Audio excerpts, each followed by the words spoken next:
It's just a rap thing. Hello, everybody. It is Sunday. It is fun day, and you're here with the BrunchBusters here on Bustin' Out. You've reached the bus station. I am Bobby Munson, that man beside me, Mr. Chris Parrish. How you doing this morning? I'm doing all right. I'm tired as fuck, but I'm alive. So, how are you doing? That happened. I'm doing fantastic. Definitely not tired, but yeah, I guess fatigue kicks in when you're a busy man. Tell us about it. How come the fatigue this morning here? Because I just got home from Lethbridge about 3 hours ago. So that would Well, I thought.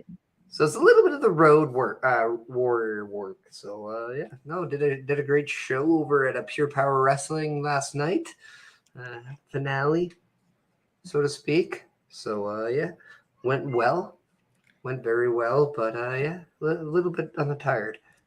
Hopefully, there's a snooze button over on the bus station. Somewhere where you can take a nap. I think we got a cot somewhere in the back there to be able to catch up on a little bit of the Z's after the show definitely comes off the air. But in the meantime and in between time, we're definitely on the air. And you know what else keeps us on the air aside from the wonderful people who tune in each and every Sunday? I'm talking about our friends over at Rogue Energy, rogueenergy.com, where you can use the promo code OLEPODS to get 10% off your order if you're looking for an alternative to the average everyday energy drink that you find at the stores. You're looking for something that is sugar-free, low-calorie, vegan-friendly, and boasting with flavors, then Rogue Energy is right for you. And while we get a few more people in here, get settled and ready to go, let's go to a quick commercial break from our friends over at Rogue Energy.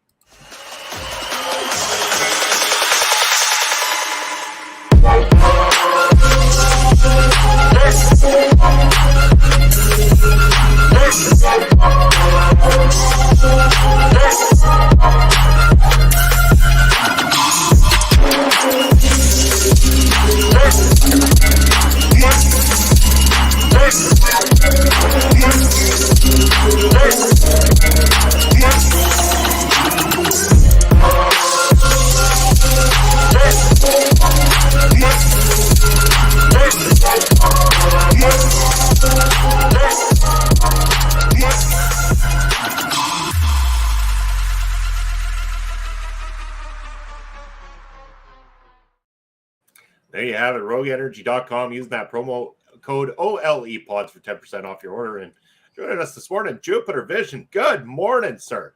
Good morning. How are you doing? Thank you for joining us. Glad that you were able to join us here at the bus station. You've reached your destination. So buckle on in and just find out how far off the rails we're going to go here today. Parrish, should we talk wrestling? Do we talk about that here? We could talk a little bit of wrestling. Yeah. Not a bad week, actually. I don't know if you know, but if we go all the way back to Monday night, we had an hour-free Monday Night Raw where we saw women involvement for mostly the entire hour. What? That's unheard of. No. So if any promoters there that, I don't know, like to only use women around, say, I don't know, the 9:30 mark, you might want to do a little bit of homework and see, hey, sell a great product booking these women for a freaking hour. Yeah. Well, who figured that would be something people would be interested in these days? You know, it's amazing though, and good on them for taking the opportunity to do it. Again, they're trying to find ways to make that 3 hours pass by a little better, and the fact that they were able to give that hour commercial free really says a lot, and it made it so that people tuned in. Again, the ratings, from what I understand, have been rock solid with these shows and trying these different things and giving people a little bit of that. You never know what they might try next is playing a big factor in keeping those ratings up for WWE at the moment. Yeah. And I think it's just it's a great way to keep things fresh too. You don't always have to open up your show the exact same way every week. Make every person matter on the show, and by doing that, you gotta use different people in different situations. And it's one thing I just love about watching WWE again is that every single character seems like it has something important going on. And we saw that with Becky Lynch opening up Monday Night Raw. And for the first time ever, we're primed to get a Becky Lynch versus Bayley feud on the main roster. And who would have thought, like 7 years after the fact, after all their NXT success, we're finally getting a first between two members of the Four Horsewomen. Well, and you've been calling for it for quite some time. You've said multiple times here on the show before that, this is the way they should be going. This is what you were looking forward to. And again, that is a great plan for them. The fact that it hasn't happened, that it's been this long, and we have not had this feud before is incredible. But at the same time, it's incredible in a great way because that separation now gives us something that we clearly haven't seen, something that we can be excited about and invested in between two great professionals at the top of their game.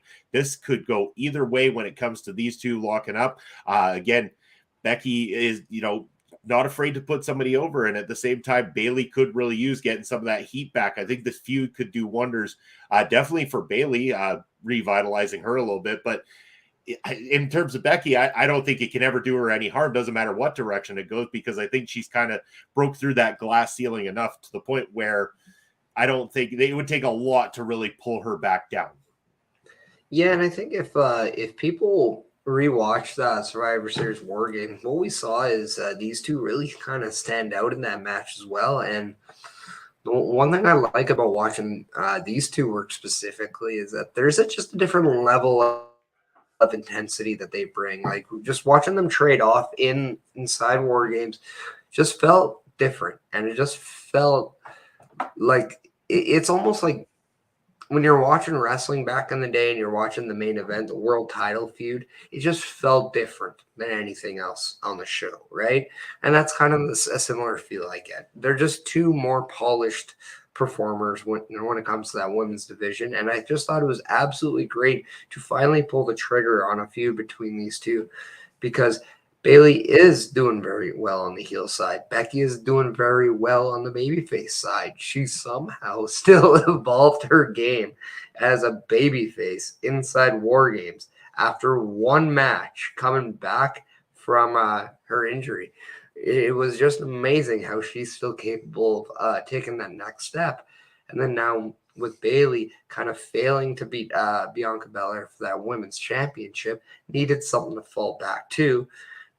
And what better way just to connect these two? So they're using each other as that stepping stone to get to the championship now. So it's just a great storytelling way, and it's just great character involvement and development as well. Yeah, and you might add a big hello to Mr. Papa Smokes. Papa Smokes, my man, how you doing today? He says, "What's up, brothers?" As usual, we're just stopped in at the bus station right here, talking a little bit of wrestling because that's the general theme of busting. I'm sure we will manage to get off topic here soon enough. So help us out, throw us off topic somehow. Oh yeah. But yes, it's again going back to this again. The fact that we haven't seen it, that's a great opportunity. Do you feel like this one leads to a singles match going into Royal Rumble time, or do they draw this one out a little bit longer? Is this maybe a pre-setup towards WrestleMania, or do you think that this one's going to immediately pay off come Royal Rumble? I think a Royal Rumble match makes a lot of sense, but if you want to slow play this, you don't have to do a match at Royal Rumble. You can have these two fight within the match at Royal Rumble, and then maybe lead to a match at maybe Elimination Chamber or something else. The one thing I just hope they don't do is completely give it to us on free on Raw. Yeah. And that to me would be the mistake, because, again, this would be the first match they have one-on-one on the main roster. And I just feel like you got to make this matter. So yeah, like it's interesting to me kind of on, the timing and, how they're going to do it. But, given the build they did this by on Monday, and just having Becky kind of be in the crowd and having Bob, the random fan, kind of like, I don't know, the way they just did it was like so fresh and so great, that it just amplified me wanting to see this match a little bit. So as long as they use Raw as a platform to do that, It's really whatever they want, but I have no problem if they want to slow burn this one at all. Yeah, and a slow burn would be fantastic. Again, you mentioned about them potentially locking up inside the Rumble match itself. That is where the build could really start. We know, well, I mean, it already has slowly started, but what we could end up seeing happen is one of the other one costing them their opportunity in the Royal Rumble matchup. Flash forward to Elimination Chamber. They can also cost each other within the Elimination Chamber. This is very possible for that to flesh out within that creation, only for them to eventually have their one-on-one at WrestleMania. And I think that would be long-term storybooking in a modern world that would click well with the fans and has enough time to flesh out to make it very, very interesting and to make a match that I feel will be strong and big on a card where we know from rumors so far, this is going to be a very big WrestleMania. Yeah. What I would actually love to see would be maybe a match between these two on Raw, but you give them the stakes of the winner gets to choose the loser's entry number. So maybe Becky pulls out the win and chooses, or maybe Bayley sneaks out the win, and chooses number 1 for Becky Lynch, only for Bayley to use her pawns, Io Sky and Dakota Kai, to be the ones who try to do her dirty work in the Rumble match. So then by the time Bayley's in that match, she doesn't have a Becky to worry about. It's those kind of stories I wouldn't be against them doing, because now we get to see a little bit more strategy done in that Royal Rumble. Because again, if you're a heel going into the Rumble and you're not trying to get that advantage with a late entry or with an easier road, then what are you doing? Yeah, and again, you talk about them having the match. It doesn't necessarily have to be them. You could almost have it be where it's it could be a tag match. It could be a 3 versus 3 match for that matter with that stipulation, while keeping the separation of a one-on-one encounter between these two women far enough away. Oh, and Jupiter Vision have to run to watch my little girl, but idling support. Awesome. Really appreciate you stopping by, even if it is just in terms of support. Anytime you can stop by and help us out here at the bus station, much appreciated. Much love, and thank you for tuning in and being there for us. We really do appreciate you. But yeah, I think we can keep that one-on-one separation long enough. Again, WrestleMania needs to feel big this year. I know Triple H is going to want it to feel big, considering that this is the first one with him in charge. He wants people to remember it. So I think he's going to go for broke with it. He's going to go for every top match that he can possibly bill on this card. He's going to allow people to go out there and have matches that people are going to remember, people are going to talk about, things that they're going to say, damn, that WrestleMania was like the definitive WrestleMania. That was the moment that the company's voice completely changed, and people were ready and excited for WrestleMania all over again. This is what could draw people who haven't watched in a long time back, if the build is done right and the execution is done even better. Yeah, and this is kind of the exciting part to being a fan again, because we know we're on that road to WrestleMania. We know that the Royal Rumble is coming up. It is the next PLE in the schedule for WWE's main roster. We know that NXT has Deadline coming up, but that's NXT. That's not the main roster. So it's going to be very interesting to see kind of how they use this time. There is a lot of time slotted for the buildup of this year's Royal Rumble, and whether or not it's a big name, big return, you have opportunities to go big this coming season, and it's going to be very fun to watch. And I can't wait, because again, we have possibly Charlotte coming back. You never know if Sasha or Naomi are coming back. You don't know who's returning, because just in the last month, we saw Mia Yim, and just on Friday, we saw Tegan Knox come back.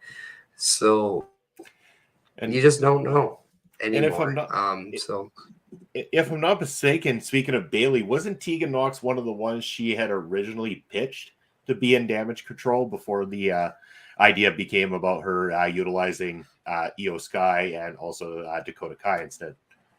Yeah, I don't remember the specifics, but you could be right. And I do believe at some point we might see Tegan Knox in Damage Control. I do believe there's a rhyme and reason and a big reason for Tegan Knox to come back. I would love to see some form of kindleship being recreated between her and Dakota. Well, it just seems like that was the tag team that was supposed to be in the first place, and very well could end up being the tag team that the WWE needs, especially if they're going to continue down the path of a women's tag team division. Then you need ones that make sense. And again, with that history there, and these two being able to work so well together, that inevitably you can put that team back together and have them tear it up in the women's division as the tag champs eventually.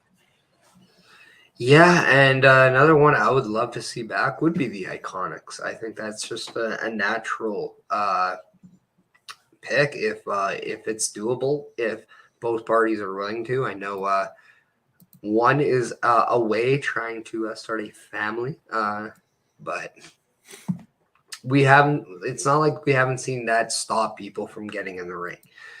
We've seen Becky Lynch take some time to go do that, come back strong. We've seen Lacey Evans do the same thing. So who's to say at this point, I mean, pro wrestlers, when they want to do something, they're going to do it. And just like Ed, when he wants to come and say hello, he's going to come in and say hello. Hello, how are you? Ed, the host of Variant Wrestling Realities, as well as Marvel Talk right here on our local establishment as well. I was honored to be able to join both Ed and this man right here, Mr. Andre, that Canada dude, recently talking about the Guardians of the Galaxy holiday special. That was an awesome time right there. So anyone wants to check out the replay, check out our local establishment. Yes, I am Groot. Mr. Spoiler alert. Anyway, yeah, you guys can check that out. Ed and Andre do fantastic work. Along with Cody, they did the Black Panther review and all that kind of stuff. That is also up on our local establishment. We should hopefully see some more Variant Wrestling Realities coming soon as well from Ed. So a lot of great stuff that you can check out here as well too. So big shout out to everybody who's making content and show love and support to everybody. That's what we're all about here at our local establishment. That is the OLE way. Yes. OLE twice a day. Something like that, I hear. But yeah, no, it's great to see kind of where they're going with the progression of the women's development right now. And it's great that there's emphasis on making that division deeper. There's emphasis on making everyone in that division busy with something. And it's just going to be amazing to see kind of what the WrestleMania looks like. And I believe we're going to see more women involvement, more matches with women that don't have titles, just more huge matches. Also, I'll make this as a prediction. I feel we're going to get Evolution 2 at some point. Like, here's the thing. I'll do a hot take. I think Evolution 2 happens in 2023.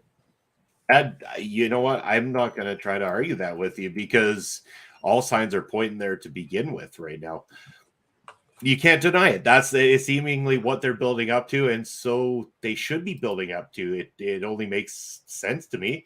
The women should be given an opportunity. It's not a gimmick PLE. They want to get away from gimmick PLEs. This is just an opportunity for the women to showcase exactly what they're all about and do the great things that they're doing for the WWE right now. And I think it would be a total injustice if they didn't do it.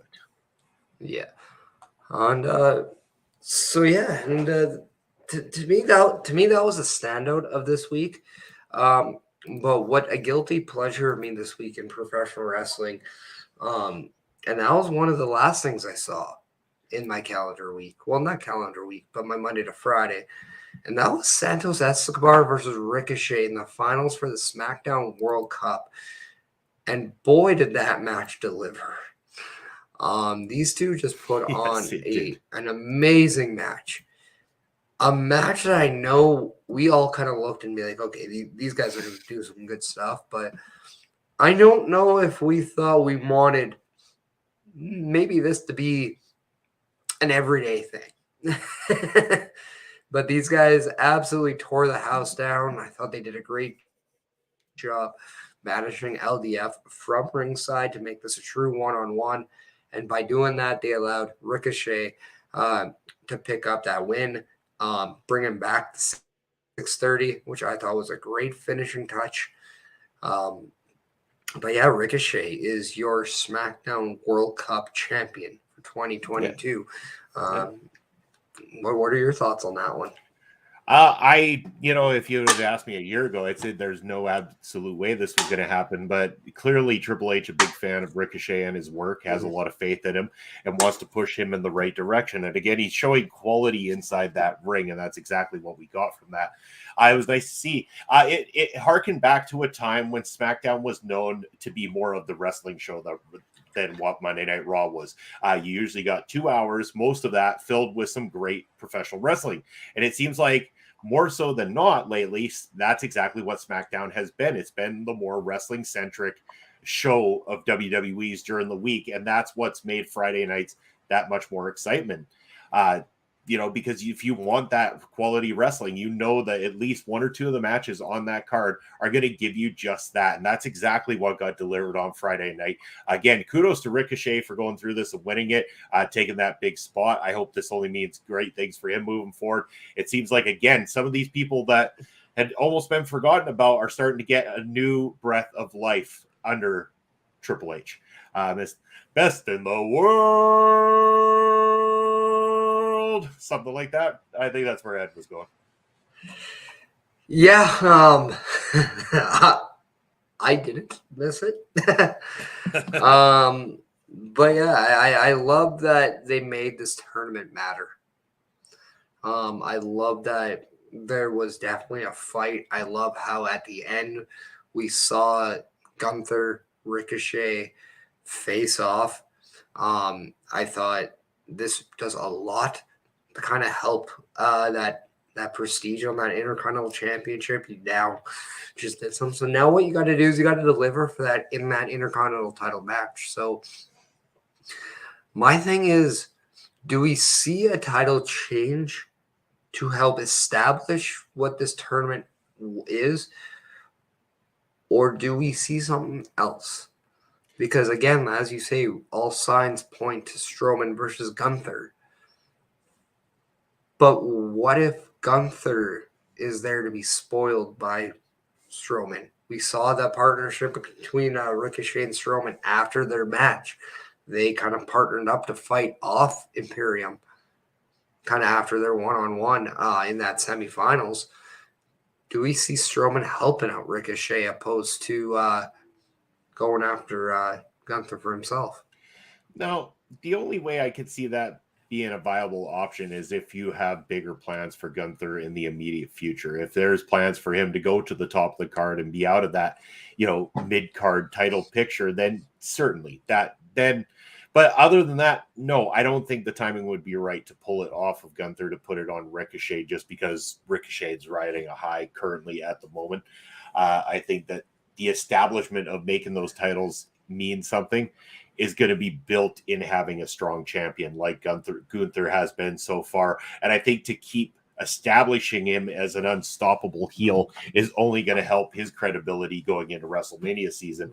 Again, because there's a long list of people that have been rumored as potential opponents to take on Gunther at WrestleMania this year. So obviously the company has big plans in store. Whether or not that means they want to highlight an Intercontinental title match in that case, or if they just want him to be in a big WrestleMania spot is yet to be seen.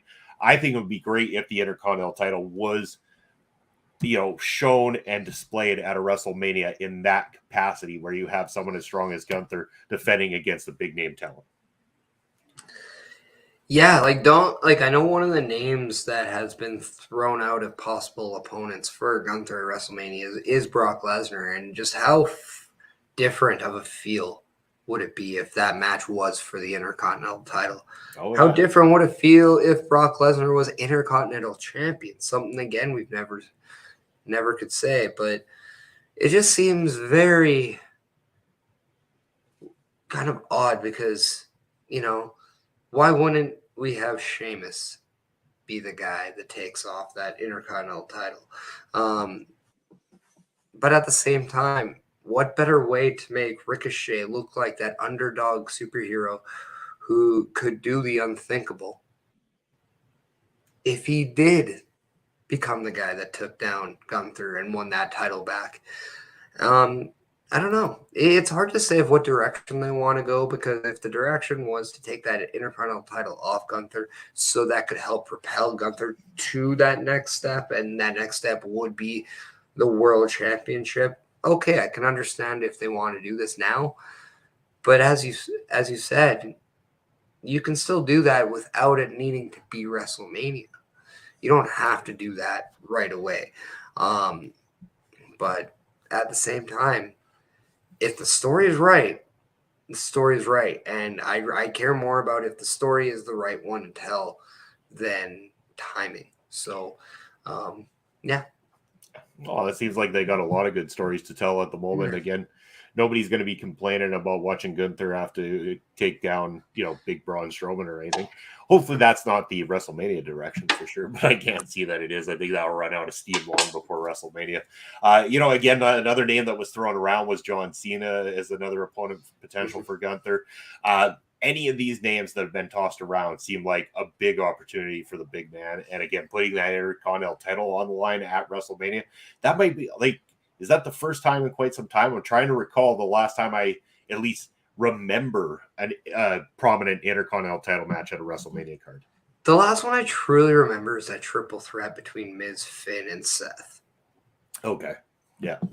And maybe that's not the last one, but that's the last big one, I feel. Because I know they did the ladder matches, and I think that was at 31. Yeah. Where Daniel Bryan won. I know they did one at I think it was 32 where Zack Ryder won. But yeah, it's far and few between. There's not a lot of great Intercontinental matches at WrestleMania lately. And that's a shame. And it'd be really nice to have a marquee match that also has the Intercontinental Championship a part of it. So, well, and we know it's possible with the U.S. title. You could have both championships defended on opposite days. Do we? And he's right. That was a match for the Intercontinental title. Yeah, that was, wasn't it? Yeah. That was a WrestleMania match. Yeah. Oh boy. Anyway, sorry. I get confused with WrestleMania, and then when they do WrestleMania Backlash, which I still think is the dumbest thing that company does. Yeah. It's like, why? Why does WrestleMania need to be a show and then a hangover show as well? To me, it just makes zero sense. Yeah, it's just Backlash. We get it. We didn't need the addition of the WrestleMania name in it. We always understood Backlash was the wrestling-centric pay-per-view or PLE that came following WrestleMania. And it's fine. We always got it. We're not stupid. Yeah. With the match that I proposed, I again, to this point, I couldn't even told you until he said something if that was WrestleMania or the WrestleMania Backlash. But I think he was right. I think it was a day one or maybe an early day two kind of match. But yeah. Yeah. At the end of the day, I don't really remember it to be too much. I know the match was better than it was expected to be. I just remember a whole bunch of gimmicky shit on the outside and really having no factor on the match itself as usual.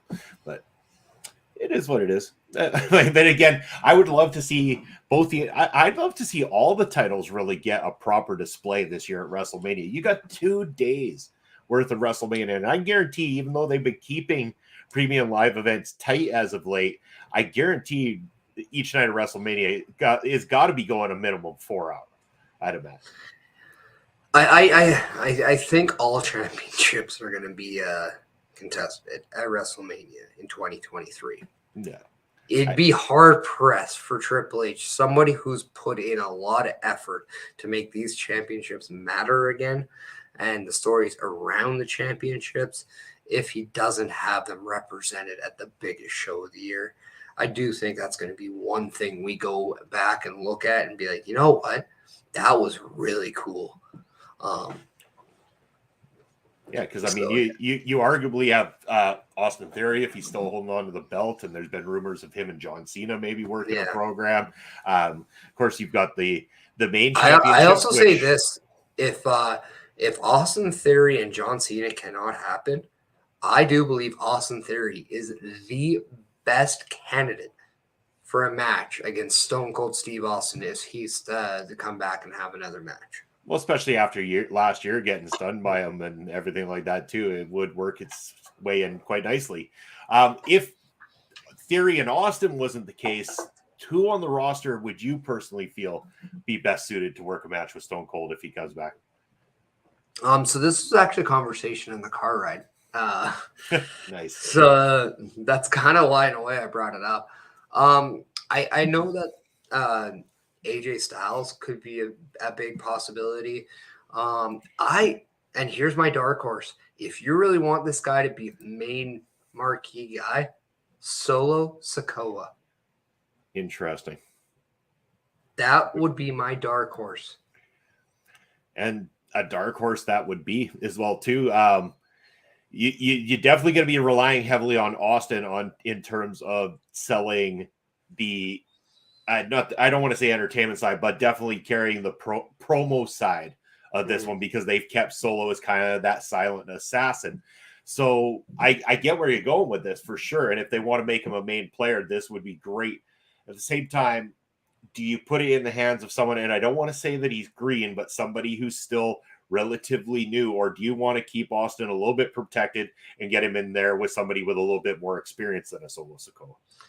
My thing is, when I say Solo, if you want Solo to look like that badass, what better way to have him beat up Stone Cold Steve Austin and kind of maim Stone Cold? By what you're saying, if I want a guy that could hold it on his own on a promo, LA Knight is my pick.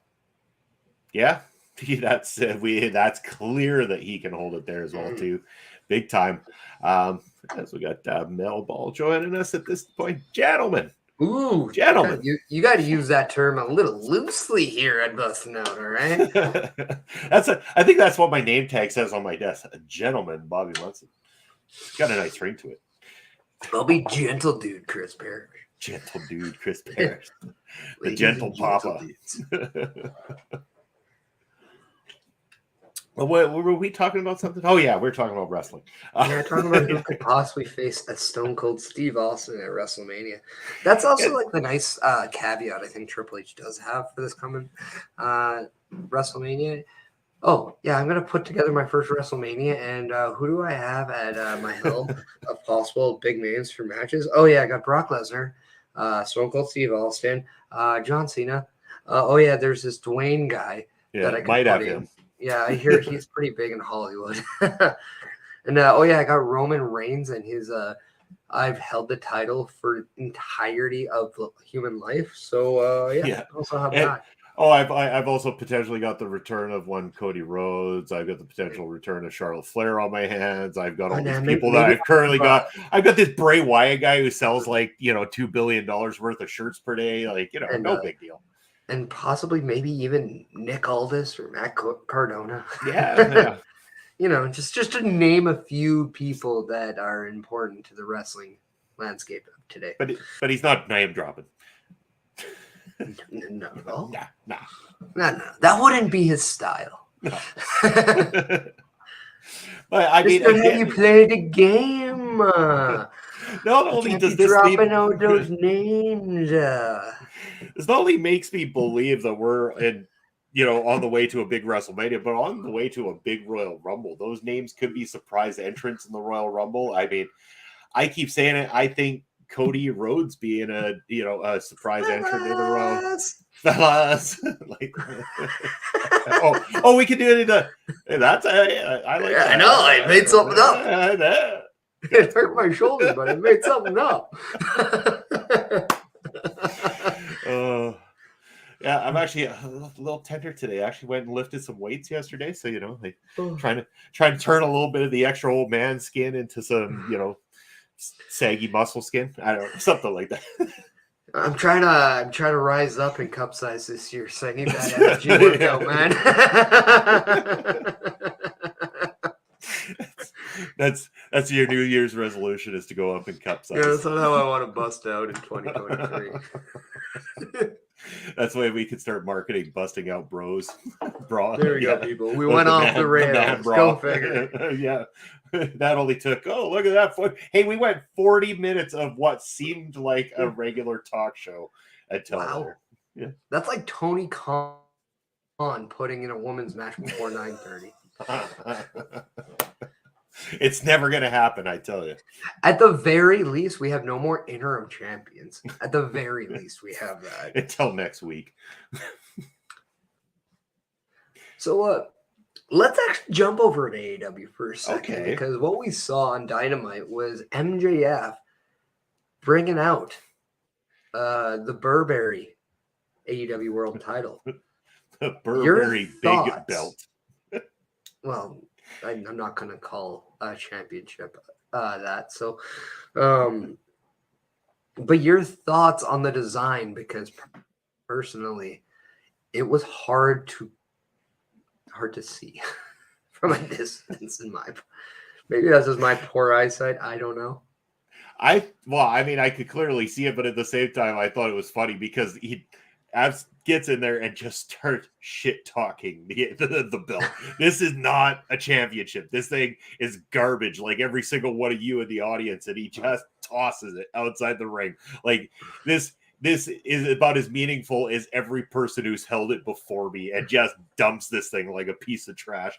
And then when he unveils the Burberry big belt, the Triple B as he calls it, he unveils it, and it's nothing more than an altered strap of the belt that he just said was complete garbage. I thought this was hilarious. MJF is a funny man. He knows how to be a perfect heel. I love the fact that he says there's not going to be any more of giving this stuff away on free television. I am a special attraction at this point. And if you want to see me defend this belt, you're going to have to pony up a little tiny bits of money that you losers are able to scrounge up to buy a pay-per-view in order to watch it. A little bit of money. Yeah. The irony was that. Oh, it was just fantastic. Everything he said. I'm rich, but I want your 8 cents now. Yeah. I mean, come on. Tell me MJF isn't a damn star. Like, this was the perfect move for their company. He is, but you got to find the funny aspect of, like, some of the things he says, too. Oh, I agree. Totally. And I mean, this is what I love about MJF. He does everything he does brilliantly, and this was the right move for their company. I'm invested in this portion of it, and so you should be. You should be invested in who the champion is at a company, and I'm invested in MJF. I might not be completely full on with what they've got going on right now. There's some stuff over there I'm just not the biggest fan of, but MJF will make me turn the channel any day of the week. This guy is probably one of the favorite things I got going in all of professional wrestling right now. Whether he's in a match or whether he's on a microphone, he's just absolutely killing it. But speaking of killing it, he kind of got the opportunity to kill off a beloved AEW temporary worker in the form of one William Regal at the end of this thing. It wasn't the best killing off, though. We saw better killing off in Impact Wrestling. But yes, we can proceed with this one. Yes. So anyway, as he's saying all these beautiful, wonderful things about Regal and everything like that, that's when the brass necks come out and shot to the back of the neck of one William Regal, who's had many surgeries on that, takes him out completely to the point where they had to put a brace on Regal's neck, take him out on a stretcher, really selling the idea that MJF is the biggest SOB on the planet. And this fuels the speculation of the rumors that people are hearing right now that William Regal could be on his way back to the WWE. What are your thoughts on that switch so soon after he went over to the AEW? Good. Go where you are going to be happy. If the rumors are true and he has an out clause in his contract, good for you. That's why you put it in. If that's the case, that's just being a smart, seasoned veteran when it comes to contract negotiation. If this is all the true. Also, one of the best things WWE had in William Regal was William Regal's ability to scout talent for that company. So if he was to go back and do the same thing, that's a huge win for WWE. Also, if this is all true, it just adds to my speculation that William Regal was just very, very, very, very sad that he couldn't go War Games. You might have to wait a whole other year to be able to fit that one in, as Astrid said. He did what he could to get the title, so he doesn't need him anymore. It fits MJF's character. Everything devilish fits MJF's character. That's what it comes down to. If it's greasy, dirty, and makes you want to slap him in the face, that's MJF in a nutshell right there. And saying, I'm only shocked MJF didn't turn on him the night after he won the title. Well, he kind of did. Maybe not directly the night after, but the first televised night after winning the title, he definitely turned on him. So, I mean, he kept him in his Rolodex for 4 days. Maybe they went out to a pub and they had a brew, watched, some World Cup soccer or something like that. Maybe that's why MJF was so ticked, because he's like my partner here, Chris Parrish, so pissed off that he had to watch a game of soccer that he just couldn't take it anymore. And he turned on Regal as a result. Oh, come on. We know that I get just as fiery watching my Saints or my Oilers play at times. I just love now that watching my Oilers are getting to the point where it's like, oh, I always joke that I'm having a heart attack. Yet now that they're calling the team Cardiac Kids, it all makes sense. Like, my God. But kind of going back to it, like it does make a lot of sense for MJF to do what he does. But at the same time, like, the one thing I can't stand with AEW is their ability to rush a story for the sake of that cheap initial reaction. And they did such a great job with MJF on letting that story breathe, whether it's through CM Punk, whether it's through that rise to become champion. They do all this stuff. And then all of a sudden it's like William Regal turns on Moxley and helps MJF win. Awesome. But now it's like, okay, there is like zero to look forward to between this thing now. It's like you get no resolution between Moxley and Regal. You now kind of kill that relationship between MJF and Regal. If this doesn't start up the Daniel Bryan or Bryan Danielson MJF feud right away, I have no idea where this led. And to me, that's a massive fail already. Yeah, with MJF's world title. Well, and he mentioned Bryan Danielson within this promo as well too, and stuff like that. Just so I guess, yeah, if it doesn't lead there, if all roads don't lead to that matchup and that feud, then yeah, you're really missing the boat. But again, I got to ask, do you want that to happen right away, or is this something you want to build to make there a little bit stronger belief that Danielson could be the guy to take the belt off MJF? Do you have some title defenses happen before that in order to build a little bit more credibility as MJF, the defending champion? I think right now it's stupid to assume anybody's going to take the title off him right now. I think that's the worst thing you have, but what you have to do is you got to add credible challengers to his championship to actually make his championship reign matter.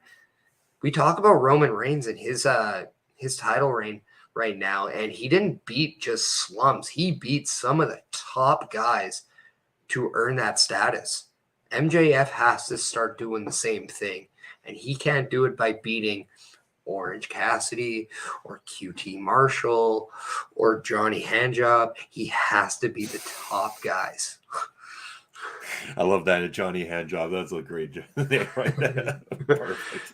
But he needs to beat the Bryan Danielsons. He has to beat the John Moxleys. He has to beat the Adam Hangman Pages. He has to beat the Kenny Omegas. He has to beat the top names.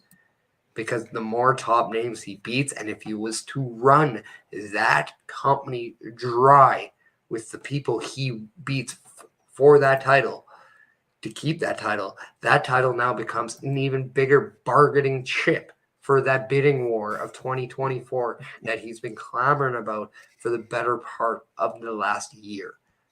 I love that, the bidding war of 2024, and I love that part of this promo as well too.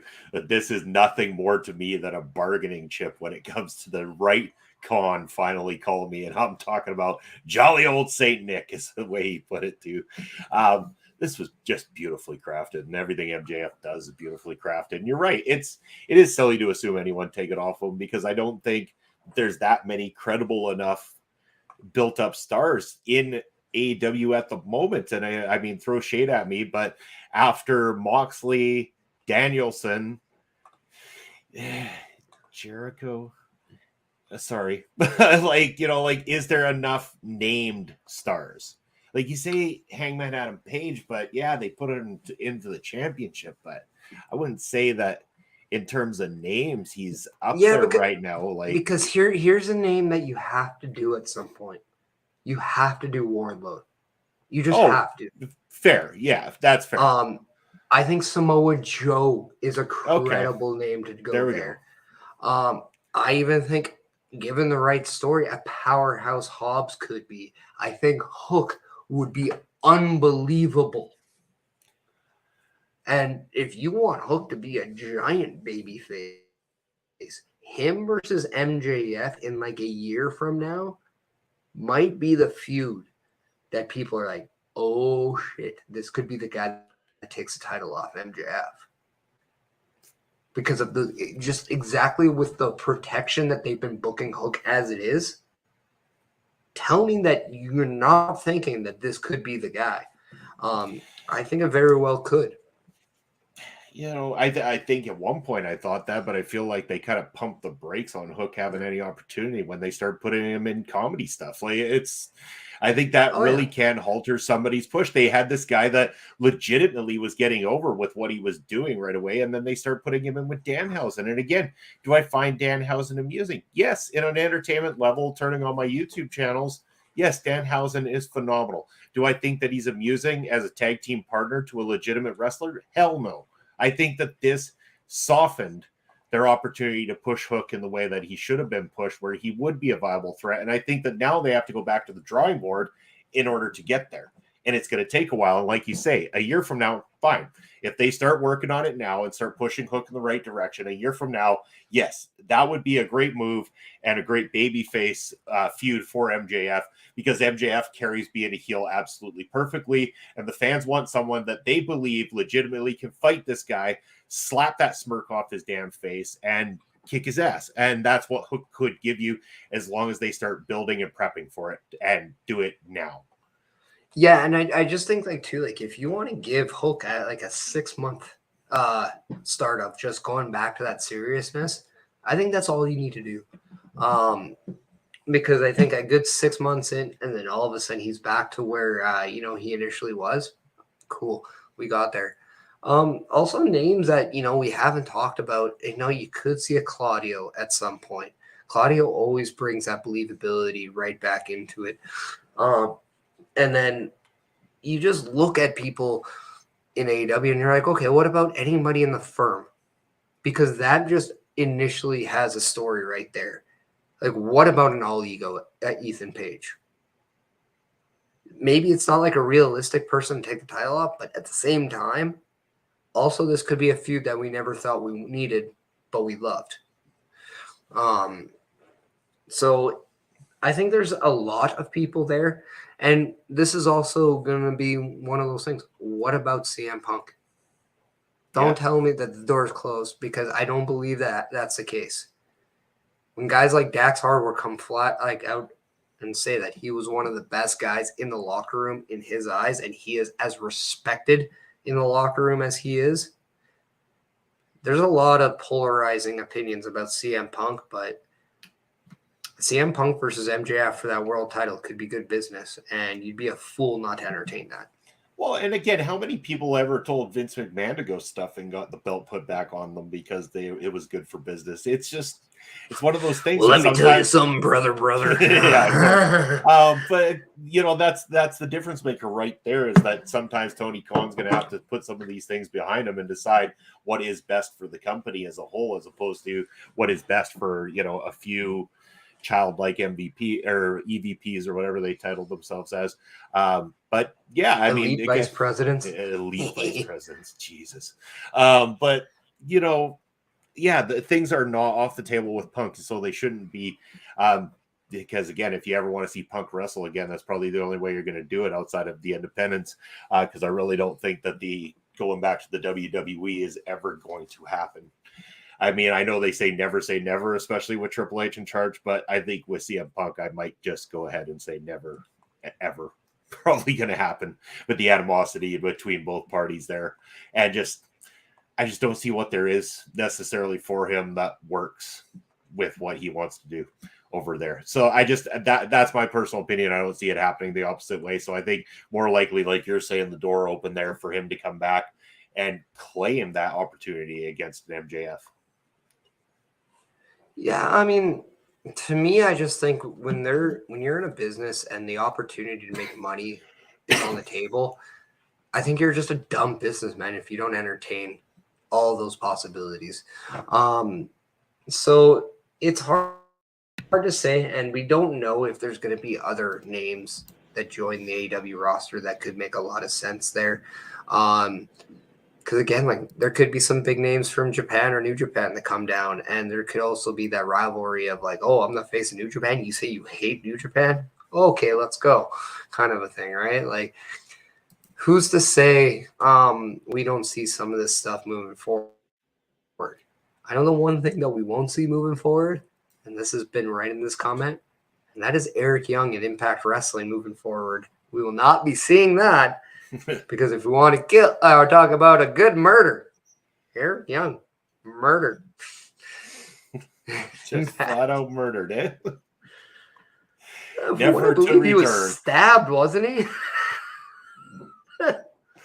So they just try to like mimic back in the territory days when people legitimately got stabbed at wrestling shows. All I know is like from what I heard, it was fantastic. Well, if you ever wanted to find out truly what happened on a show like that, I know the place you could do that at, and that's a little show called Making an Impact with Astra Pizarro and also Cody Defoe. They do a wonderful job letting everybody know about what happened every single week on Impact, so check that out on Thursday nights following Impact Wrestling. Yeah, it's good stuff, man. It's good stuff. And if you have a subscription to the Zone, you're in luck because Impact Wrestling is now going to be featured on the Zone. So I have now officially have access to Impact Wrestling. So look at you. I'm enjoying it. Yeah. I'll be watching the Zone in a little bit. It's football, man. Actually, you're just taking it all in. You're an Impact guy or an NXT guy, WWE guy. Apparently, you're even a little bit of an AEW guy. I mean, who would have thought, right? For years, I was made to believe otherwise, though. So, I mean, I was manscaping my way around that product for the longest time, but now I go rogue and I watch what I want to watch. That was fantastic wordplay. Just genius. Thank you. Well, I've only slept for 90 minutes, so thank you. That's all you need. Doctor recommended 90 minutes sleep a day. Yeah, no, like it's to me, I was blown away that Impact Wrestling got this partnership with the Zone because I thought that was the perfect move for Tony Khan and Ring of Honor. And I was just blown away with that not being a thing for them. But congratulations to Impact Wrestling for doing this because holy cow, is this, I think, a game changer. Impact Wrestling is just making a lot of great maneuvers and a lot of great decisions right now. So, yeah, I'm very happy. They're talk about the ultimate underdog when it comes to wrestling promotions. I think that's Impact Wrestling right now. And I feel like, again, because obviously I'm a fan of MLW, maybe that's why, but I feel like MLW and Impact seem to be sharing a bit of a space, almost like that third North American space, where they kind of on that same level, where they have a lot of talent that a lot of people care about, are really passionate about, and week by week they're putting out great content. The one thing I'll give the edge to on Impact Wrestling is that theirs is more of a live capacity. They have the pay-per-views and stuff like that. So that's where I think they have that slight edge over MLW. But damn it, if I wouldn't love the two companies to start working more together and everything too. I think that there'd be a lot of great cross-promotion, a lot of great shared talent that they could do between Impact and MLW. Well, speaking of cross-promotion, we have a cross-promotion with WWE and Pro Wrestling Noah, as the Great Muta is going to be facing off against Shinsuke Nakamura. And on After the Bell podcast with Kevin Patrick and Corey Graves, Kevin Owens was the guest, asked about the potential of cross promotions and working with other people. And he said he absolutely loves the fact that now he doesn't look at this as a potential just closed door. He's like, yeah, I'm very aware that it might not happen, but to think that stuff like this is actually possible now, it's absolutely incredibly entertaining and just eye-opening and exciting for somebody like me, because there is a lot of other places I would even like to go, not even just have a match, but have an appearance, have a promo, just do something with from my past, and that's pretty exciting. So absolutely amazing that we're seeing WWE and Pro Wrestling Noah doing something together, but the fact that there might be more in the future, that's exciting to me. Yeah, I mean, these possibilities are endless at this point. I'm glad that WWE isn't just completely blowing their load on doing this. It's like, hey, we've opened up this. So come on, I think busting a nut is the more appropriate term here. I'm glad they didn't bust a nut over this one and go, hey, look, now that we've done it once, let's do it every other week and have, full on pay-per-views where we talk about, crossing over completely. If they do it bit by bit, they've got the references that they're making on commentary. They've got, Carl Anderson working New Japan spots while working WWE spots. And then they put this match with the great Muta against Shinsuke Nakamura, which I'm sure for Shinsuke, in fact, is a very big dream match that he thought was not going to be possible while under contract for the WWE, and really opens a lot of doors in that sense. If they do it sparingly like this, it makes it interesting and makes you have those opportunities for matches you thought you were never going to get the opportunity to see, and they can be used to be promoted big time. Again, we might see that as a Pro Wrestling Noah thing, but what if in return, WWE is then allowed to take that opportunity to book a match? Hey, maybe that secondary match happens on a WWE PLE, or maybe they go over to Japan and they do a show over Japan sometime, and they can promote a match where they're going to bring in someone like a Muta to take on Shinsuke on their own programming. Now here's the question: Is Muta in the Hall of Fame? You know what? I'm going to check that out, actually. I can't remember. Because if not, would this not be the right time to induct the Great Muta in the WWE Hall of Fame? It would be the great timing, for sure. But let me just double check the stats on that. To me, it's just a... Sorry to interrupt. Not yet, but rumor is that the Great Muta is likely to be inducted into the WWE Hall of Fame, either class of 2023 or 2024 is the conversation right now. So it sounds like it's in the works, and that would make a lot of sense with them having him work Shinsuke at the Pro Wrestling Noah show. Yeah. And with kind of this being his retirement tour, like, why not? Like, it just seems like a natural fit, right? We've seen the Great Muta do some stuff with WCW in the past, and now with WWE holding the rights to, and owning the rights to WCW, it just makes sense that they honor somebody like him. And the one thing about Triple H that we know is he definitely likes to honor the past. He doesn't forget about it. He honors it. And he was definitely the man that kind of brought that relationship back with Vince, just with Bruno Sammartino. So to think that, he could be that bridge gap for a lot of other people, and just with the relationship between WWE and other companies or other people themselves, like, I just think that is so crucial to having a more important WWE in the future. So I'm excited to see what else is out there and kind of what else we're going to see. But man, to think that maybe WrestleMania could have some pro wrestling Noah a part of it, or even NXT, like think about that kind of stuff. Like it's amazing. Maybe this is kind of how they start NXT Japan. Yeah. That could be a very real possibility. It's a stepping stone in the right direction. And keeping in mind, Triple H did announce that he'd like to see things happening around WrestleMania, shows happening around WrestleMania that don't necessarily have to be the actual WrestleMania main card shows themselves. Yeah. Whether he means having other promotions putting on some shows that will include WWE talent, or he means things such as the Undertaker's one-man show or Dead Man Show, I believe that it's being referred to. Things like that happening around WrestleMania weekend to really bring in the hype and make people interested. Again, this is the Hollywood. And you talk about NXT, there's potential for NXT to do a show that weekend. You can start thinking maybe there are some other companies that they'll work closely with that are going to be doing shows in the air, and they say, hey, look, we might not be utilizing A, B, and C wrestlers on the WrestleMania card this weekend. Maybe it would be a great thing for them to happen to show up on a few of these other cards to really keep that buzz around the WWE be the main focus of the entire weekend.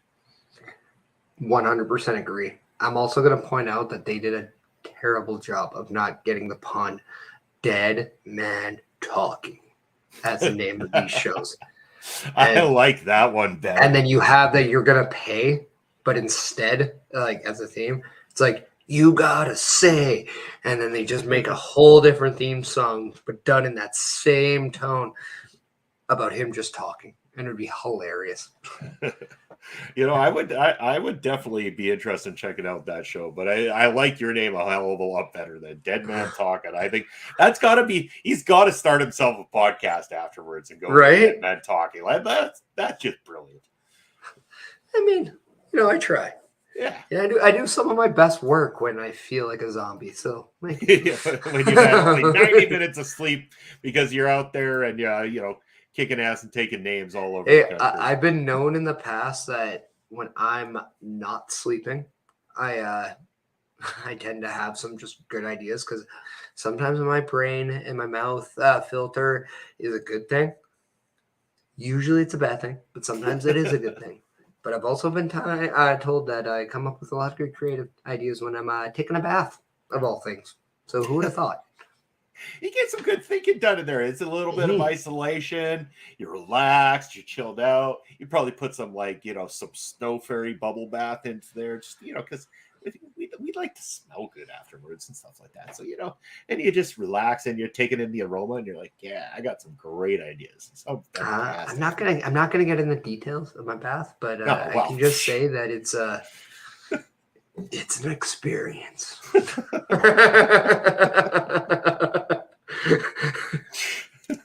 It's a premium live event.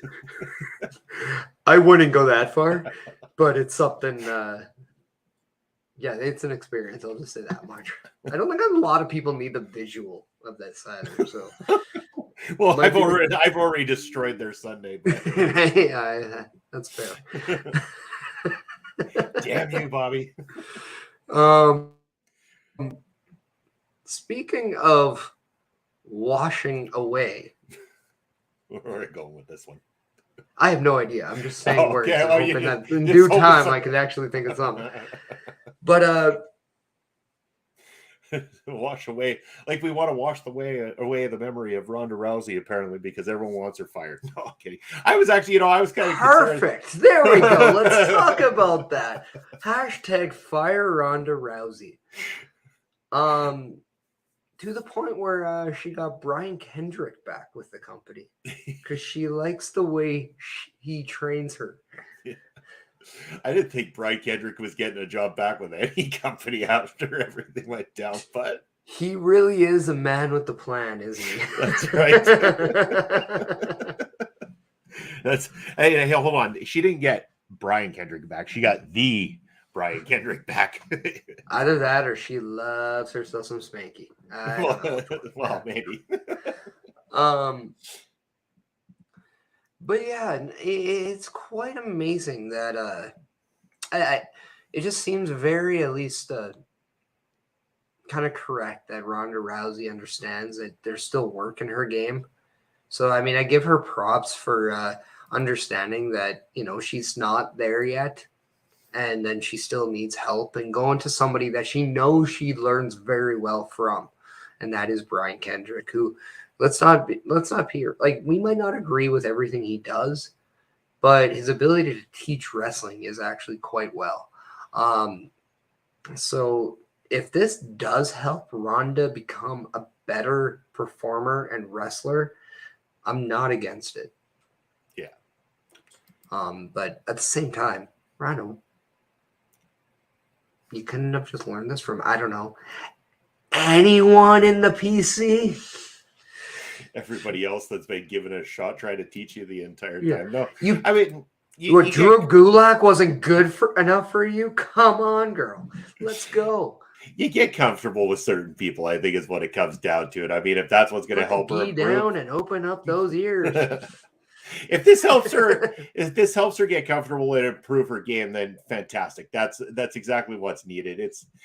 I'm not going to start agreeing with #fire Ronda Rousey. I mean, I think she's awful. She's not improved her game, but could she? Maybe, hopefully, like that is the hope. She's now working with Shayna. That's a plus.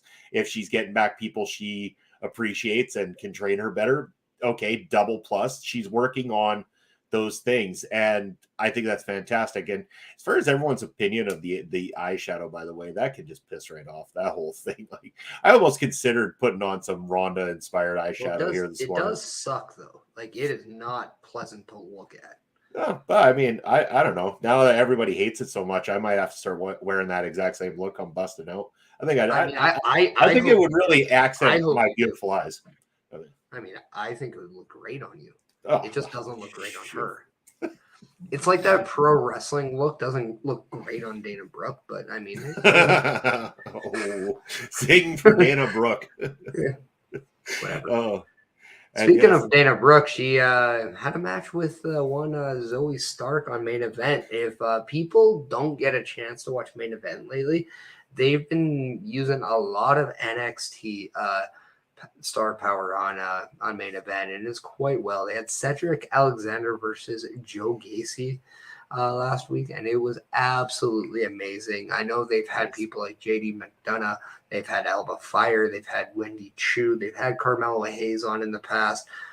Just absolutely amazing stuff. So if you have an opportunity to watch some Main Event and see a little sprinkle of NXT in there, you won't be disappointed. And speaking of things that you can watch, you can now check out the replay of the latest edition of the Ladies Wrestling Showcase, as Mel's pointing out there, to see what the ladies thought about the makeup. And I could agree more. I mean, we could be a couple of dudes talking about it, but I don't want to dwell on it. I think it's, my personal opinion is, I just think it needs to be left alone when it comes to a bunch of, out of shape guys talking on the internet about this shit. So, well, I'm doing it on a stream, so I'm good.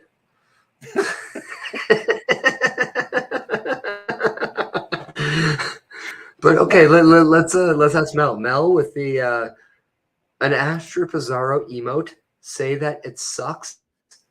With a OLE emote, say that it was good. I love how you throw the use of our emotes out for that exact reason. That's the only way right there. That's the only plugging the emotes, getting an answer. Yeah, I'm thinking. Oh, you're all thinking. In fact, that was so good. It kept one of these right here. Yeah. We haven't done one of those for a while, so yeah, I mean, it had to be done. In fact, there's something else that hasn't happened this episode at all, and I just wonder how we're gonna find the time, find the way to fit it in. I don't know about you, but there's got to be something. We got time. We got time. Yeah, that's right. That's right. We're not going anywhere. We're on your damn screens as long as you want us here. This is the unfortunate bad timing of the 90 minutes of sleep I have. I do have like a, oh yeah. There's that too. Oh, Okay. Oh, Okay. and Mel's response, and now our girl needs to subscribe. Well, that would help our numbers. I mean, if you subscribe, Mel, thank you for pointing this out. If you were to subscribe here at our local establishment on the Twitch, you will go through this beautiful show without any ads and even more emotes. So it Yeah. just shows how important it is to subscribe. Plus, we also get paid, and that allows us to add more content and more creative content to the show. That's So right. that just also helps us if you want full transparency. So, and we can Beautiful also part. use that said money to go to rogueenergy.com and get some more of those beautiful tubs of energy that they have. So, yeah, it'd be great. I mean, I could also use a this nice guy, t-shirt. like that Rogue Energy. Yeah, that one.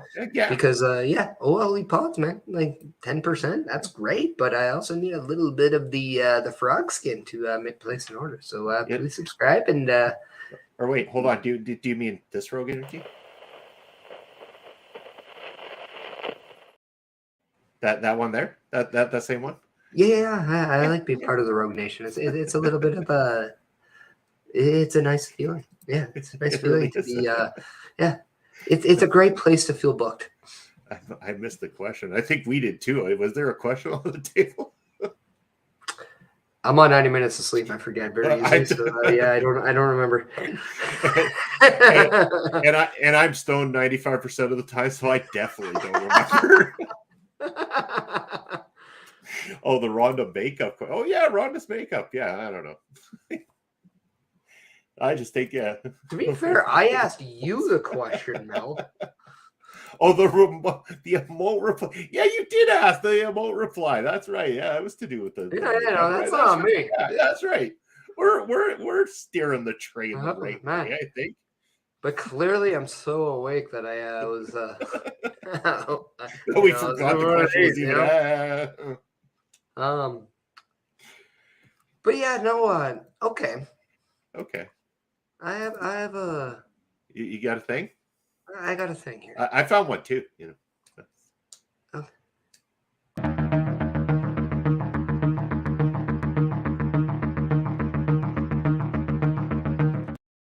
Breaking news.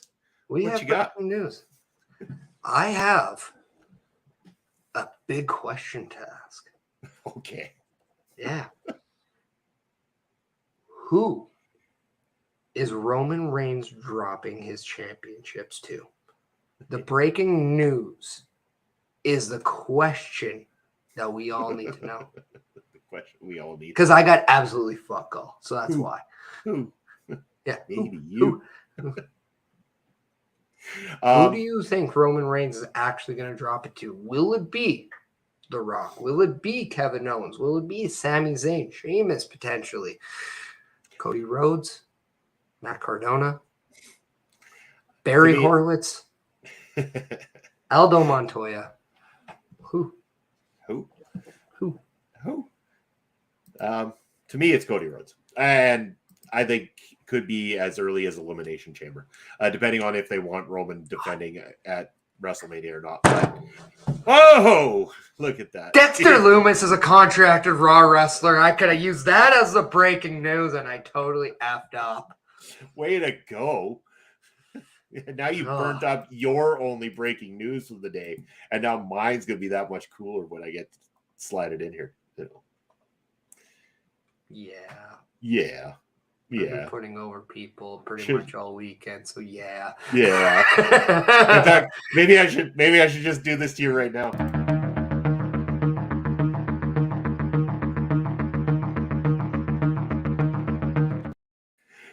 Dustin Rhodes says that 2023 will be his final year as an active pro wrestler. Guess you should have used that one then. But I will use it instead. Dustin Rhodes, the legendary in-ring performer known to many as Goldust, going to be stepping away from in-ring action as of 2023. What a career this man has given us. Done so many great matches over his time.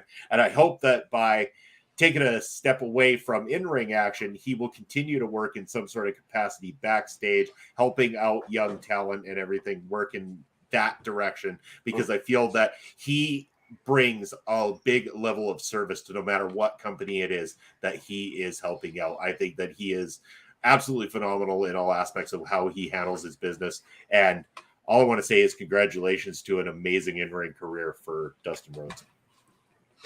Yeah. Before going into it, what was your favorite Dustin Rhodes?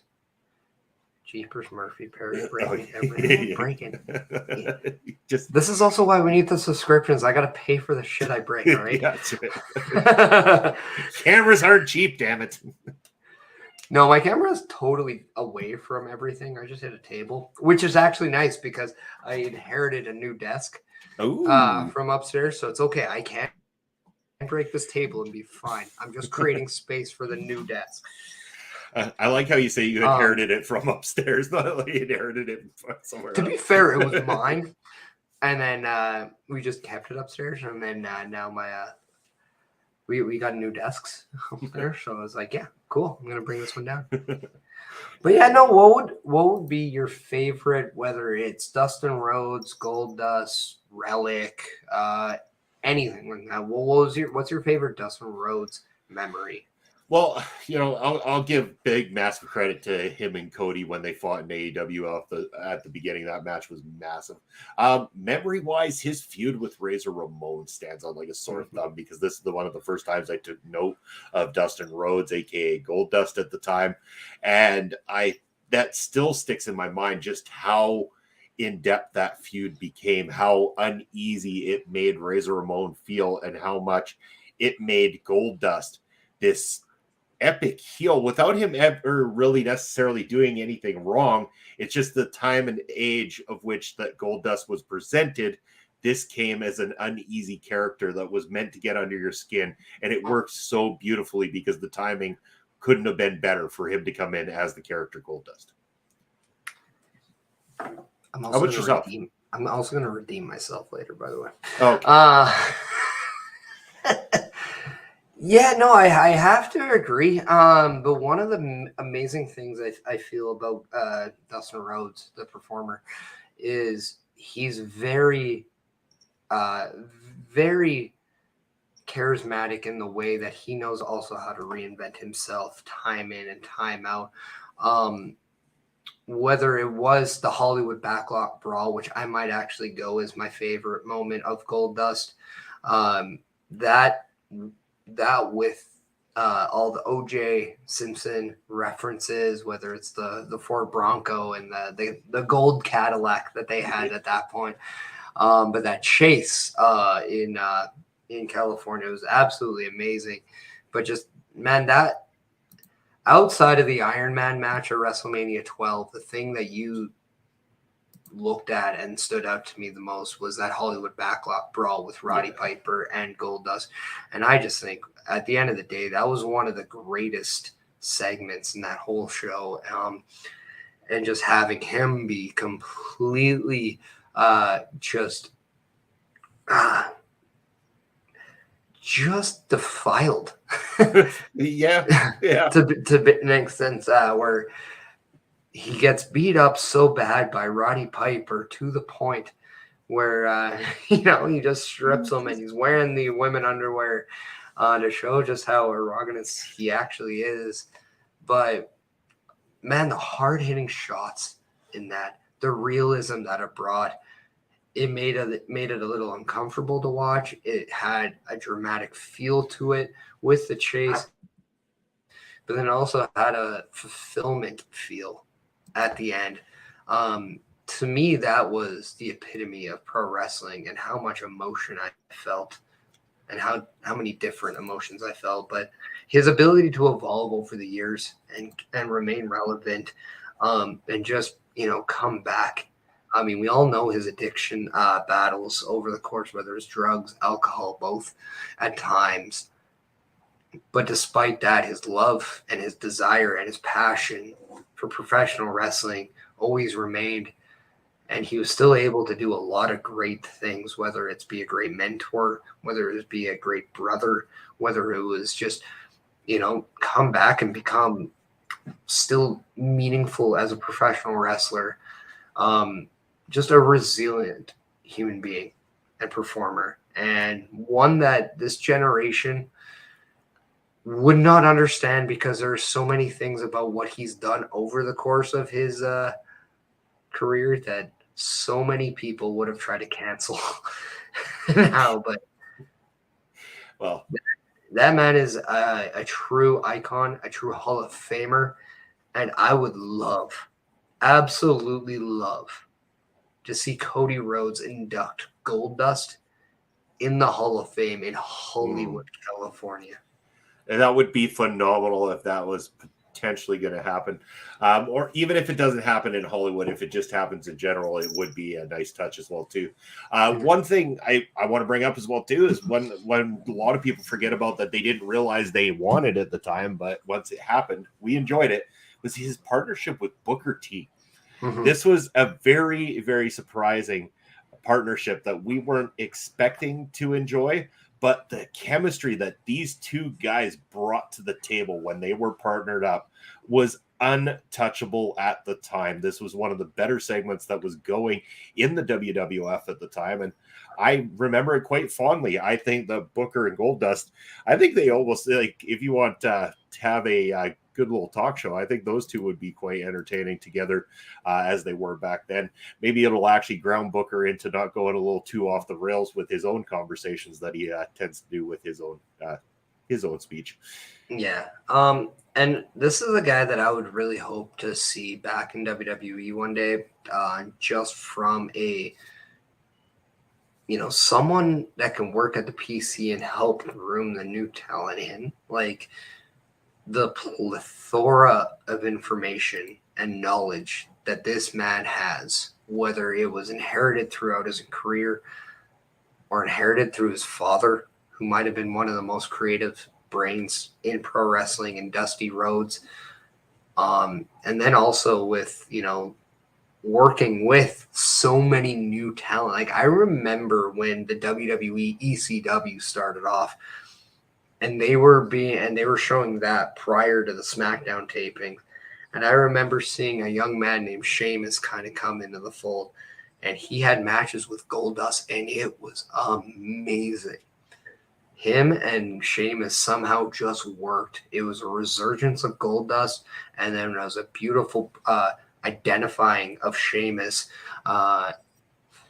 So his ability just to help create stars, super underrated. His book Crossroads, you can definitely grab on Amazon.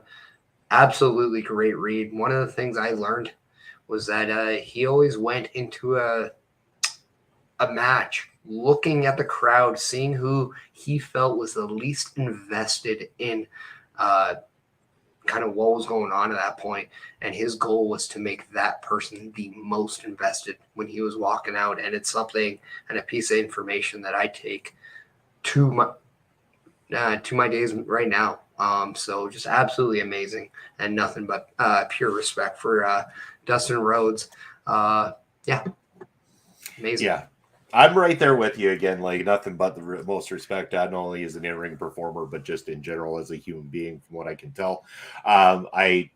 It's sad when you say somebody comes to an end of their in-ring time, but again, this guy went a lot longer than anybody had anticipated. The joke became that he was almost like a Benjamin Button, like he was aging in reverse, because as Dustin Rhodes got older, it seemed that whatever he was doing, and I know a lot of that, I believe, was a lot of his work doing DDP yoga and stuff like that. He started taking that on quite heavily, but his ability to maneuver within the ring only improved over time. This is a guy that didn't slow down as the age started coming in. He just started working smarter. And in working smarter, his stuff looked a lot tighter and a lot more interesting as he got up there. And again, it allowed people to make sure that they didn't see that age coming through on him. And it was a fantastic thing. And just a credit to this guy and the amount of time that he has put in. I hope he does get that Hall of Fame induction, whether it's, this year or next year or coming up soon. He definitely deserves it, and I believe that's the right move to have Cody be the one to induct him. Yeah, and it would just be fitting, right? Like, it just a nice little send-off to him. And absolutely just a beautiful sight to see two brothers again. And who would ever forget the moment where they became tag champs for the first time, defeating the Shield, and just a great story that was. And yeah, we don't need to talk about Stardust and Cultist, but at the same time, it happened. Come on, we all enjoyed it a lot more than we wanted to admit. Yeah, I'm sure nobody would say no if they were to reunite. But again, yes, it's that was my breaking news of the day, so I thought I'd fit that in there, and it became quite a topic. But what else is going on in the world right now? Well, I'm going to redeem myself.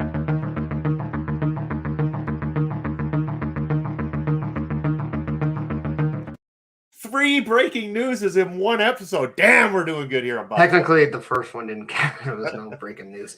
But no, for anybody who isn't aware of the fact that, yes, I am a professional wrestler, but as of this Saturday, over at the Real Canadian Wrestling event, I will be facing Lumberjack Larry in what will be my final wrestling match. So, yeah, retirement galore going on. So, yeah, if you people are in the area right now and you want to see me just put my my gear on for the last time, if I'm smart enough to bring it, which has happened before, yeah, come check out Real Canadian Wrestling over in Edmonton, Alberta this Saturday on December 10th, where I will be facing Lumberjack Larry in the final farewell. So that is my breaking news now. Admitting it for the first time. I mean, I did say it last night in the last break, but at the same time, not really public. So there we go. Redeemed myself. Redeemed big time. Yeah. Totally redeemed himself. Totally redeemed yourself. Yes. Beautifully said. But it is a shame that you're coming to an end of your in-ring career, of course. It would have been nice if that could have continued on. But again, everybody knows when it's time for them to, to step aside and work themselves into a new type of role in their life. And I know that you're starting to do that quite comfortably here with everything that we're doing over at OLE and all the different streaming that you're putting out there. And again, if it's your time, then it's your time. And I hope that each and every person out there that can make it to that matchup is able to do so. I wish I could do the same, but I am booked that night already. Prairie Pro Wrestling have a show this coming Saturday. It's also a shame we never were able to make that connection. Yeah, you just worked last night for the other PPW, the 3 best call letters in Western Canada, just about. I mean, RCW's good too. I like them. They're good thieves. But yeah, no. So yeah, anything else in this week you want to talk about? I mean, yeah, I know we haven't really talked much about the Bloodline and Sami Zayn, but I mean, I felt in the last week and 2, we've really gone into detail about that. They've been the subject of busting out a little bit much lately, haven't they? Yeah. So, anything else you want to talk about? I got nothing in particular. I mean, nothing written down. But then again, did I ever write anything down? Not anymore. We just wing it because that's what we do here on Bustin' Out. That's a busting out sort of way. So if anybody in the comment section has anything they want us to talk about, feel free to drop on in here at any point in time and talk about it. But hey, like outside of professional wrestling, because we don't have to focus strictly on professional wrestling, but any news stories, sports stories, anything in particular that have caught your attention over the last week? Sports stories, not too much. No. I mean, I'm just trying to stay, like alive when I watch my sports teams nowadays. Like, again, I already refer to my hockey team as Cardiac Kid, so that's great. Because I do such a great job of keeping my heart calm as it is. So that's fantastic. My football team doesn't play today, so the drama is going to fill. I get to watch a lot of teams I don't like now today. So, are you gonna hate watch them, or are you gonna actually get some sleep as you're working off 90 minutes so far? It depends, because fantasy football, man, it really can be a dilemma on Sundays. So it's one of those things. Football Sunday, you gotta love it, eh? My football Sunday is a whole different type of football Sunday, as you've come to know. But again, the World Cup has been off in great fashion as of late. We're down to the round of 16, so only 16 teams left in the knockout stages of this cup. Already 3 have advanced. So of course, the Netherlands, Argentina, and France, as of this morning, have gone through. Netherlands are going to be taking on Argentina in a quarterfinal matchup coming up on Friday, while France's match is yet to be determined. We have later today England taking on Senegal. Of course, I come from a family, so again, England is going to be my go-to team there, but Senegal have been playing really well, and there's been a lot of underdog teams in here that have done really well, including Morocco is another one to be watching out for. So a lot of teams that really could pull off these upsets at any given time. So you can't just bank on teams being ranked higher to be the decider within this tournament. Yeah, I mean, the rankings are there for a reason, but they're not the final dictator of how good a team is. They're just an idea. And you don't want to take anybody's too lightly just because of a bad ranking, because you never know who's going to have their best game of the year. Could just be against you, so you got to be ready. That's why you play the game, man. Why you play the game. Yeah. Well, I mean, again, as I'm saying, it's why you play the game, because you just never know. I mean, it's why we see a lot in sports, like those upsets, because sometimes people just take those the nights off when they're playing a bad team, and it comes back and bites them right in the arse. Right in it. Right. That's it. Takes a bite out of the meaty part of the arse. But, I think before we go any further with our current on stuff, there's a lot of kick-ass stuff always going on here at our local establishment. And I know I threw together the this week calendar a little bit quickly here this morning. I should mention before I even play this, again, there will be other shows that didn't make the calendar just due to time that are also going to be on here. But one of those being Paramindful. Episode 4 is going to be hitting our local establishment tomorrow and also on their YouTube channel. So make sure you're checking that out. But this is what you got coming up this week here in OLE.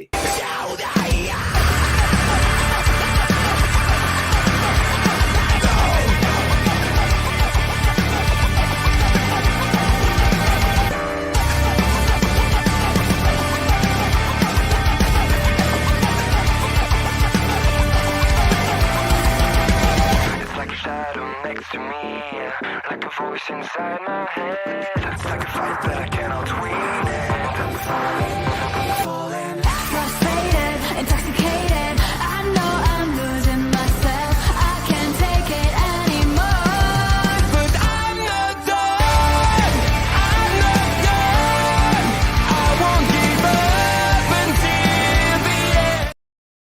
So yes, that's what you got coming up in our local establishment this week. There will be a lot of other things, so make sure to tune in and check out everything we got going on, and make sure, again, go back to that video, check those QR codes, and follow us on all social media platforms to find out everything that goes down. It's not just the YouTube and the Twitch channels, but you can actually find different programs from our local establishment and people who contribute to our local establishment happening within social media as well too, whether it be video shorts, different things, reviews, all sorts. They're always popping up here. We're always having a good time, and we're doing it because you guys continue to tune in, and we love every single one of you and the support you provide to us and to all of our friends here at our local establishment. And again, we've said it 1,000 times before, and we'll continue to say it every week. If you ever want to have some sort of involvement, you want to be a guest spot on one of the shows, you've got a show idea, anything like that, throw it our way so that we can talk to you. We want to talk to you because, again, this is our local establishment, not just us on screen, but every single person's. We want this to feel like the place you go and everybody knows your name. I see what I did there. But that's what we want you guys to do. So come on in, join us on Busting Out. Come show us how to get off the rails. Reach out to myself and Chris Parrish. We'd love to have you on at any point in time. Yeah, and it's always great to help expand our community, and that's an important thing. We want to expand it. We want to meet new people. We want to also try to help other people grow, as well as grow ourselves. So I mean, we're all in this together, and we know that a fight and a battle is better suited with allies than with enemies. So yeah, just give us a shout. Give us, just let us know. Because if we don't know you, we can't work with you. Yeah, and again, like Astrid saying, loves Melball's Mix and Marvel Talk. Those are two great shows we got going over here that have nothing to do with pro wrestling, including, Paramindful, all things Spooky Ookie-ish, which is going to go up tomorrow night, episode 4. They've been kicking ass over there with that show as well, too. So we got a lot of great content for people of all wakes of life here at our local establishment, and we're always looking for a way to expand that content as well, too. And as we talk about our local establishment and helping others out, as you'll see there, we will be rating G Girl Gaming. So please show love and support. Go in there the OLE way. Give a big old Ole over there. So don't just go away immediately at the end of the show. Make sure to go say hello to our good friend G Girl Gaming over there. That's delivering the goods every single week. Melball Sobriety doesn't like Melball. It's a taste test. It's not an unsobering. It's just a sampling. It's it's all good. It's all good. Spooky Ookie-ish. Yes, that's the tag for the Paramindful. It's the Spooky Ookie-ish, as they say. So for the people watching here on Twitch, we will be rating G Girl Gaming right away. Anybody who is watching us on the YouTube, we will be closing out this show as per norm. So be prepared to give and support G Girl Gaming the love, the support that you'd like to give us. Because again, as it says in the comments, that is the OLE way. So in about 5 seconds time, you will be directed to G Girl Gaming. Aside from that, Parrish, where can people find you this coming week? Hopefully nowhere. I like privacy. No, but if it's online and if it's on the socials, then it's that's okay. On the Twitter, it's at Chris Parrish. On the Instagram, it's Chris.Parrish. On the Twitch, as some of you are a little bit aware, it's at the Chris Parrish. And if you follow me at youtube.com/@Chris Parrish, yeah, it is that @ logo, Chris Parrish. Yeah. And then I guess we're probably just getting over to that time where you got to find out where you're going to find me. So I'll just throw that right up there for you guys. And again, you'll find me on Thursday nights with my partner in crime, Papa Spokes, giving you Fusion. On Wednesday nights, now we've debuted it. Season 2 is rocking and rolling with myself and Carl Carafel on Beats and Beatdowns. This week we're into the letter L, and that's going to be for Lillian Garcia. So check out what we got going down there. And then again, busting out Sundays, as always. This is always the big one. My brunch buster brother right there and I go off the rails each and every Sunday, and we want you guys to stop by and enjoy. But yes, you. But as Mel says, thank you, gentlemen. That's going to bring this episode of Busting Out to a close. So in the meantime and in between time, take care, and we're going to see you guys next Sunday. Bye for now. See you soon. You can feel the room shaking as you're running out of breath. If you're ready to rock, we'll just let it fall. Are you ready now? Are you ready to